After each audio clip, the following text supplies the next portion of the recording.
Hi guys, this is Dan from Magic Pachinko Restorations with another short video on a vintage Pachinko machine. Today, actually yesterday was June 26, 1926. 1926. 2026. What the hell am I thinking? 6/26/26. Besides it being kind of an interesting year, it was our 50th anniversary moving down here to the beautiful southern shores of Lake Ontario. 50 years ago yesterday is when we moved into this, what was then a four-bedroom cottage that had been converted to year-round living. 50 years later and a whole heck of a lot of money. It's it's a beautiful home. We love it here. So just it's cool. That's all. Just wanted to tell you about it.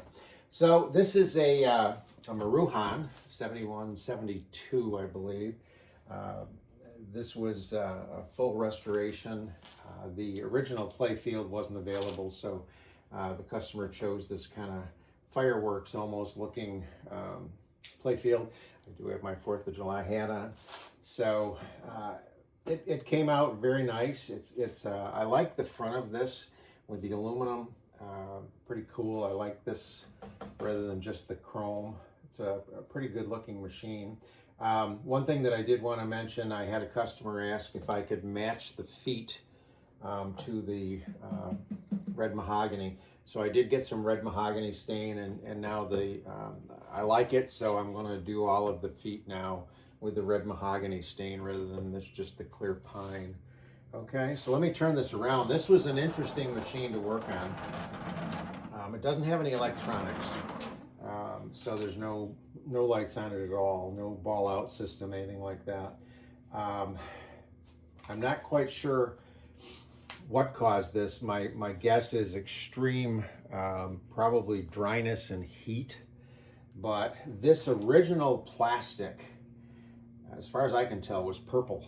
The reason I say that is underneath some of this on the inside, you can still see the purple color of the plastic. But over time, and again, heat, it turned orange. But if you can see up in here, this is just shattered.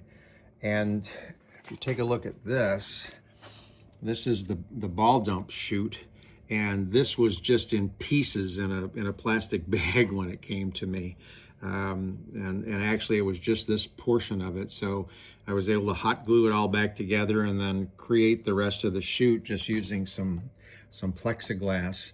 Down here it was shattered, and just about every place I touched on this kind of plastic, as I was taking it apart and trying to clean it, the plastic just shattered. It was a very nerve-wracking machine to work on, for fear that I would do more damage to, and that was already done. But it did go back together well, so we're in pretty good shape. This does not hinge out. It just sits in the frame and is held in with these side clips. So I'm not, I guess back then that's the way they did it, or at least this manufacturer did it. So when you get ready to load this thing, this is the ball dump mechanism here, and it's a little different than on most machines. You push this over and kind of down. It drops down into this little brass hook. It's spring loaded, so you push it down, and I've got it marked with red on either side. So if you go like that and you only see the red on one side, you know it's not right. So you got to push it over, and what it does is it keeps these guys, it lets these guys create the bridge that takes the balls across and into the jackpot. If this is open, then these go like that, and the balls will go down the dump chute. So first thing, make sure that gets pushed over, and then you should be in good shape. So you will need something similar to this. This is where the losing balls come out. This is where the winning ball comes out. So you do need something to catch. So you have the ball dump latch in the right position. Now you want to just take a small handful and drop them in. And if you're set right, they're going to go from the upper hopper across the upper feed chute into the turnaround, into the lower feed chute, and into the jackpot, and they'll put 7 balls on each side of the jackpot, and that's where the flow of balls will stop, and then they just start to back up, and they back up in a double row.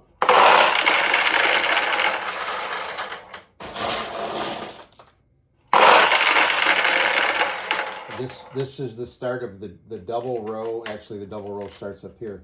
Double row, double row, double row, so that one row feeds this side of the jackpot, the other row feeds the other side of the jackpot.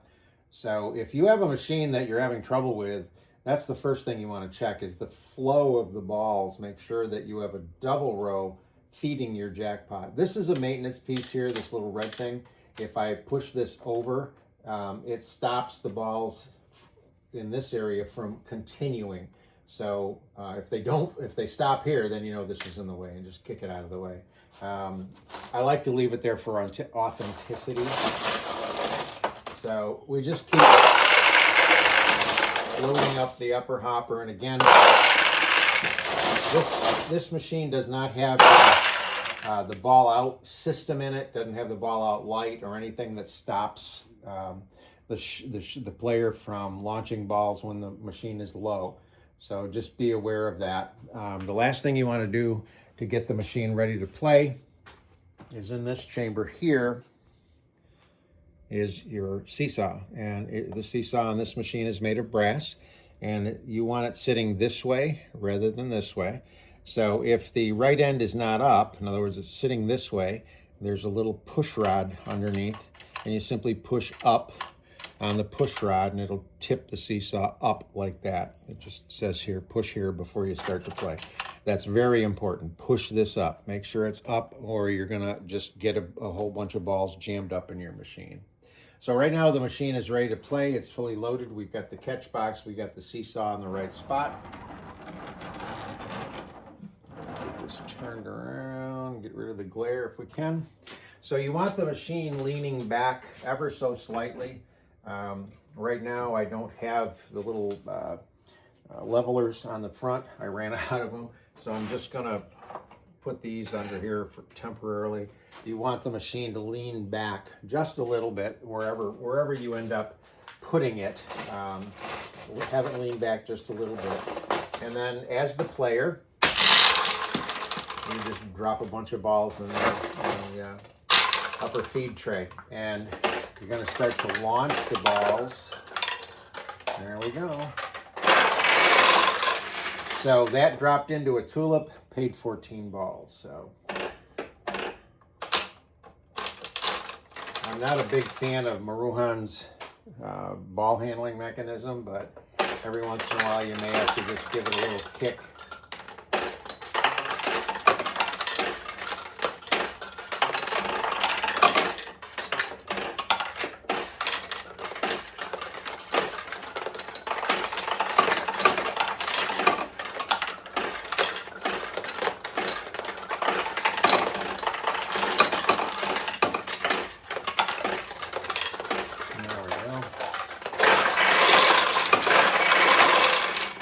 So we got a double payout. It went down through, it opened a tulip, and then I put a ball into the tulip.